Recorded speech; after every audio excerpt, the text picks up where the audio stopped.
Hi class, this week is all about self-regulation. You can see here that the preschool learning foundations for this week are self-regulation and social emotional understanding, and the kindergarten standards are in the area of mental, emotional, and social health. Specifically, the child should be able to identify a variety of emotions, show how to express personal needs and wants appropriately, and express emotions appropriately. Wouldn't it be nice if everyone in our life could do all of those things? Okay, so this week, of course, we have our Chapter 6 quiz. We have the PowerPoint, which is focused on developing self-regulation and promoting self-regulation with some specific examples that hopefully will be helpful to you in understanding how complex the development of self-regulation really is. We have our reading, which is helping children learn to manage their own behavior. I hope you're finding that these extra readings are helpful. I think they give some more specificity to certain areas that you're learning about in the text. And then we actually have two videos this week. One is executive function skills for life and learning. Part of social emotional development is the development of thinking skills that help you make good decisions. And this is a wonderful video from Harvard that explains executive functioning really, really well. And then I also put up a video because the text, chapter 6, talks about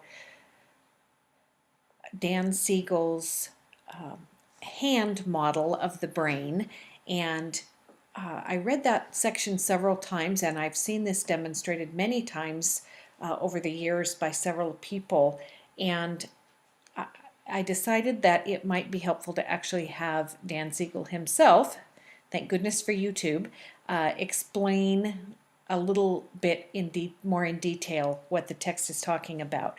And TK children are too young really to understand the hand model of the brain and how we might remember the different parts of the brain, and the part I particularly like has to do with when you lift the four fingers up, it represents flipping your lid, which might be a state of anger or frustration. But even though this wouldn't be something that we would teach to children, it might be something that would be helpful in a professional development setting. Maybe you're presenting that week to your grade level teachers, whatever. Anyway, I thought it might be helpful to you in some other settings. And then the small group discussion this week is another scenario. The first part is another scenario where you are going to go into the book and get some information to answer questions A and B. And the second part of the small group discussion, because I think you have figured out that I really value creativity as part of learning, is to do an extension activity. On page 117 in the text, you'll see at the bottom of the page a scale, an anger scale. And so this extension activity is for you to develop a scale for a different emotion. And you can decide which emotion you want that to be, and you can hand draw it or computer generate if you know how to do that, and then upload it to the discussion board. And I have added an emotion wheel right here just to give you some background information on how in-depth emotions can be. And then we will have our PowerPoint presentations from Rebecca and April next week. Rebecca will be presenting on the PATHS curriculum, and April will be presenting on PeaceWorks, peacemaking skills for little kids.